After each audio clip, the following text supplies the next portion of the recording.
1강 타투와 미생, 타투 작업의 정의와 작업자로서 필수적인 피부 이해, 미생 개념을 정립하는 수업입니다. 먼저 타투는 피부에 잉크를 바늘로 찔러 놓는 작업을 이야기하는데요. 그냥 그림 작업과는 달리 종이나 캔버스 위에 작업하는 게 아니라 살아있는 피부에다가 작업을 하는 게 타투의 특징이죠. 그래서 작업을 받고 난 다음에는 받은 피작업자의 남은 생의 전 과정을 우리의 작업이 함께하게 됩니다. 그래서 우리 전문가로서 피부 이해와 미세 개념을 쌓는 것은 안전한 작업을 위해서 굉장히 중요한 일입니다. 그래서 피부에 대해서 공부를 해볼 건데요. 피부는 일단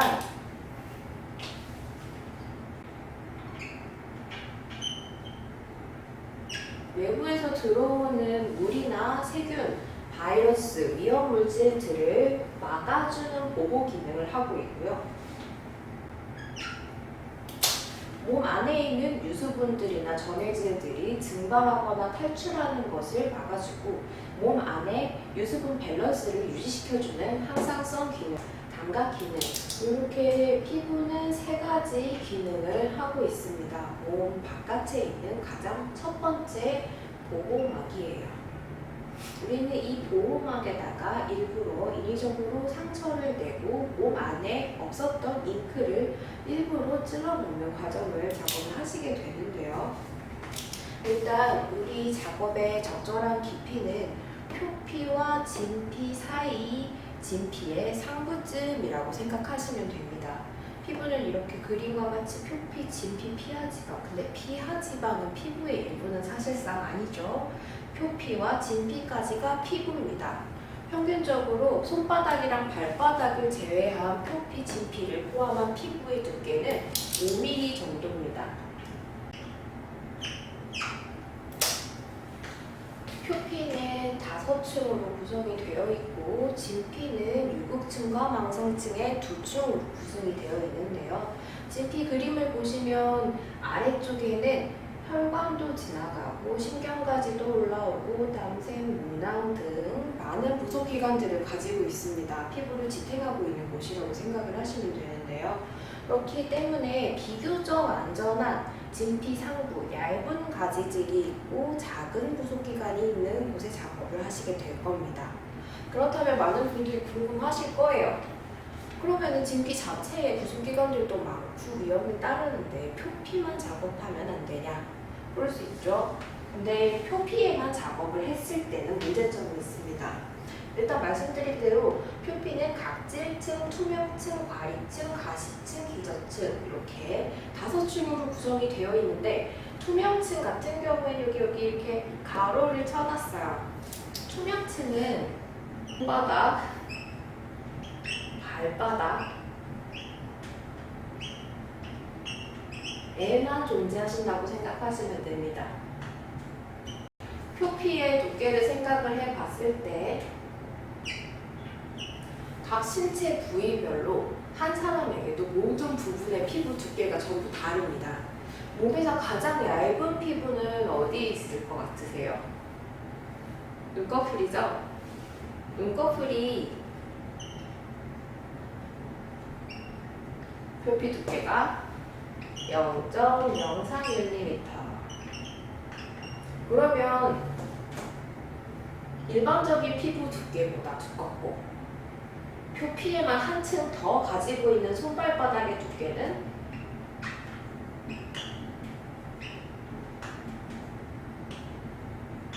1.6mm입니다. 자, 보시면은 한 사람에게서도 표피 자체만의 두께만으로도 차이가 많이 납니다. 그럼 이 표피 두께에 비해서 진피층은 15에서 40배 크거든요. 물론 진피층도 두께가 전부 다르겠죠. 그 와중에 우리가 진피 상부를 정확하게 타격을 해야 됩니다. 왜냐? 표피에다가 작업을 했을 때는 표피의 각질세포가 태어나는 우리 자작 아래층에 있는 기저층에서 매주 새로운 세포가 태어나게 됩니다. 그래서 다음 세포가 태어날 때마다 다음 칸, 다음 칸, 다음 칸 이렇게 위층으로 점점 납작해지면서 올라가게 돼요. 그러면 각각의 층, 손발바닥을 제외하고는 4층이라고 생각하면 된다고 말씀드렸어요. 그러면 7일, 7일, 7일, 7일 머물다가 마지막에 다른 세포가 또 태어났을 때 가장 겉면에 있던 세포는 자연스럽게 탈각이 되는 과정을 거칩니다. 그래서 28일 주기를 기점으로 해서 표피세포가 새로운 세포로 대체되는 턴오버 주기를 갖게 됩니다. 그럼 표피층만 긁어서 작업을 했을 때에는 점차 없어질 수도 있겠죠? 그래서 우리는 어떻게든 기저층 아래 진피 상부지만 더 깊게 찌르지 않아가지고 작업이 퍼지거나 사고가 나지 않게끔 연습을 해주셔야 되는데요. 그래서 요거 표피의 두께를 기준점으로 해서 우리 진피층의 깊이를 생각해 봤을 때 피부 두께를 일정하게 만들고 작업을 한다 생각을 하면 0.5에서 1.2mm 정도의 침습이 적절합니다. 우리 처음에 받으셨던 고무판 있죠? 그 고무판들 중에 얇은 고무판의 두께가 1.2mm예요.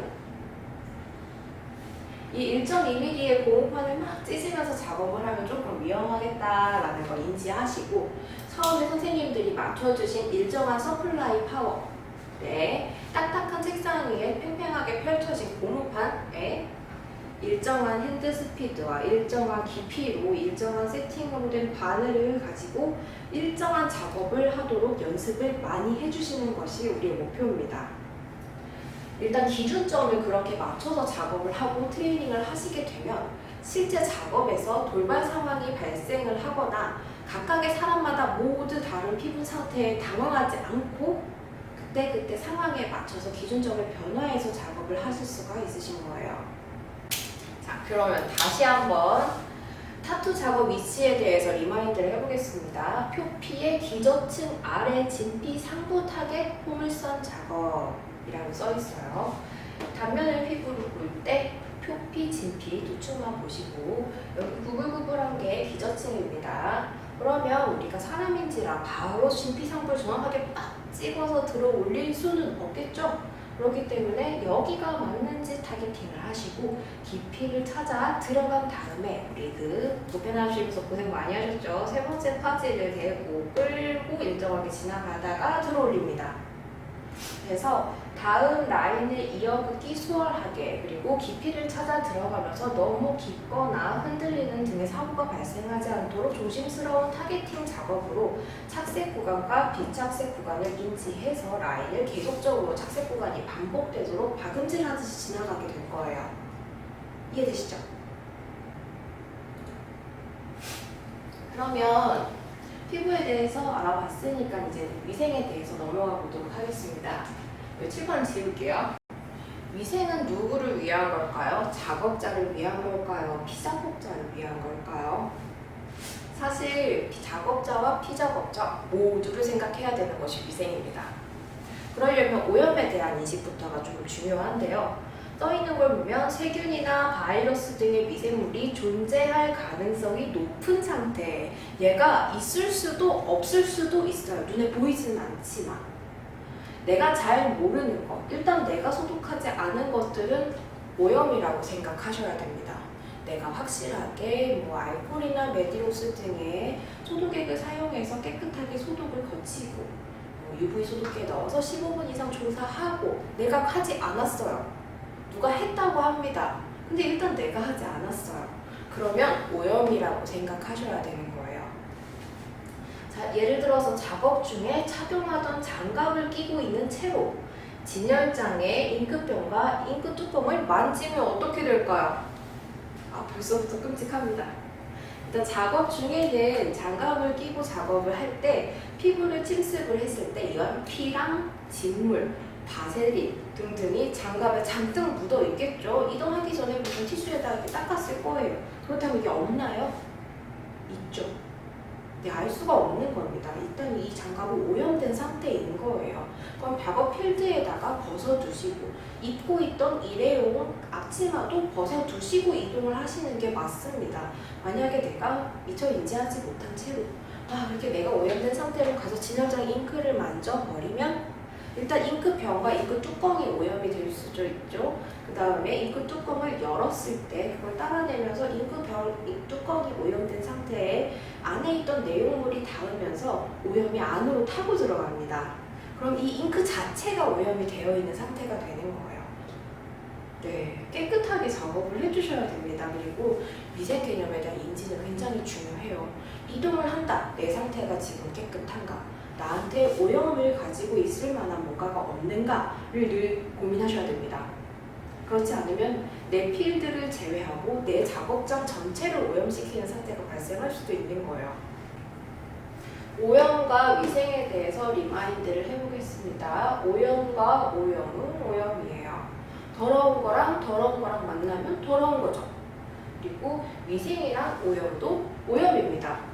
깨끗하게 소독하고 이 보드마커를 제가 씻지 않은 손으로 만져버렸어요. 오염이죠? 얘는 오염되는 거예요. 위생이랑 위생은 위생입니다. 제가 깨끗하게 보드마커를 소독하고 소독기에 돌리기까지 하고 위생적으로 장갑을 착용한 다음에 장갑도 알코올로 소독을 했어요. 그럼 장갑을 낀 손으로 이 보드마커를 만지는 거는 위생이죠. 이거에 대한 구분을 잘 인지하고 있는 것이 중요합니다. 자, 그럼 오염에 대해서 아셨으니까 소독과 멸균에 대해서 이야기를 해보겠습니다. 써있는 걸 읽어볼게요. 소독은 세균의 아포를 제외한 미생물의 살멸, 그리고 멸균은 세균의 아포를 포함한 미생물의 완전 손. 일단은 제일 낯선 단어가 아포라는 말일 거예요. 세균도 세포처럼 안에 핵이 있습니다. 요 바이러스 세균들의 요 핵 부분을 아포라고 부르는 거예요. 그러니까 세균의 핵을 제외한 미생물의 사멸. 핵을 제외하고 요만큼 없어지는 겁니다. 그럼 얘들이 완전 없어지는 상태는 아닌 거예요. 여기서 다시 시간이 어느 정도 경과를 했을 때 생겨나고 건식이 가능해지는 상태가 될 수도 있는 것이 소독입니다. 그럼 멸균은 세균의 핵을 포함한 미생물의 완전 소멸. 멸균하고 나면 얘가 없었어요. 존재하지 않았던 상태. 너무 좋죠? 바늘, 팁 등 일회성 소모품들은 멸균 물품을 사용하고 있습니다. 바늘 팁을 제외하고 그립 같은 것도 멸균돼서 일회용 소모품으로 제작이 되는 상품들도 있어요. 하지만 우리 지금 배우면서 사용을 하고 당분간 사용하신 물건들은 바늘이랑 팁만 멸균이 되어 있는 상태다라고 알고 계시면 됩니다. 그럼 나머지 물건들은 어떡하냐? 소독을 해요. 그럼 멸균은 왜 안 될까요? 일단은 멸균기를 개인이 구매하기가 조금 어렵습니다. 그리고 이 멸균기들을 가지고 계시려면은 혹시나 문제가 발생했을 때 처리할 수 있는 시설이 필요한데요. 위생 및 장갑 등 보호용품 착용, 일단 나를 지키는 모든 활동을 하시면 됩니다. 일단 개인위생 부분을 생각을 해보시면은 요즘 워낙 상황인지라 개인위생에 대해서는 조금 철저한 인식을 많이 가지고 계신데요. 잘 씻고, 잘 자고, 손발톱 관리 잘하고, 컨디션 조절을 하면서 주변을 깨끗하게 정리하면서 이렇게 지킬 수가 있는 게 개인위생인데, 작업자의 개인위생은 거기다가 추가적으로 사람 간의 만남이 있는 작업을 하고 계시다 보니까 호흡기적인 문제 있을 수 있죠. 마스크 꼭 착용해 주셔야 됩니다. 그리고 손 씻기를 잘해주고 손 소독을 해주시면서 작업에 들어갈 때는 장갑을 착용하고 일회용 앞치마까지 해주셔야 된다는 거. 타투 작업자들이 법적으로 보호받지 못하는 부분들 중에 하나가 건강 문제인데, 건강 문제에 관해서는 우리가 위생을 지키고 바늘의 폐기와 바늘의 사용에 주의하시면서 조심을 해주시는 수밖에 없습니다. 일단 작업자들의 작업장 안에서 가장 많이 일어나는 사고 중 하나가 바늘 찔림 사고예요. 바늘을 일단 사용 전에 세팅을 하다가 찔리는 건 괜찮습니다. 나만 찔렀거든요. 그거는 당연히 폐기를 하시면 되죠. 이거 나만 안다고 이거 그냥 써도 되는데 나는 뭐 혈액감염 질환도 없고 이러고 사용하시면 안 돼요. 위생은 양심입니다. 나만 알고 있으니까 더 내가 철저하게 하셔야 되는 거예요.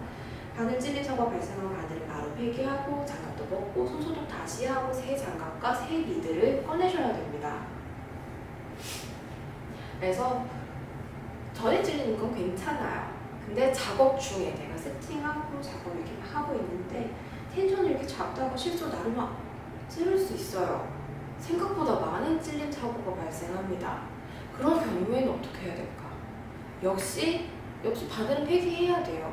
얘 찌르던 바늘 나 찔렀지만 원래 얘한테 쓰던 바늘이니까 하고 사용하시면 안 되는 겁니다. 일단 바늘은 얘를 찌르다가 나를 찌를 순간 바로 폐기를 하시고 손소독 다시 실시하시고 글러브 폐기하고 새로 꺼내셔야 되는 거예요. 바늘을 폐기할 때도 많은 찔림 사고들이 발생합니다. 일단 카트리지 바늘 돌려서 열어서 빼서 정리하던 과정에 멤브레인 좀 밀어가지고 바늘 튀어나와서 나도 찌를 수 있어요. 조심하셔야 됩니다. 이게 혈액감염 질환의 감염률이 사실상 우리가 작업을 하다가 HIV 보균자를 찔렀다가 나를 찌른다고 했을 때에도 균이 나한테 옮을 확률이 사실상은 1%밖에 되지를 않습니다. 근데 1%라고 안전한 거는 아니에요. 찔림 사고가 발생하고 운 나쁘게 내가 그 1%가 되었을 때 당사자한테 100%인 겁니다. 언제나 조심하셔야 되세요. 혈액감염 질환으로 우리가 특히 조심해야 될 질환들은 방금 말씀드린 HIV, 에이즈가 되는 균과 그리고 매도, C형감염,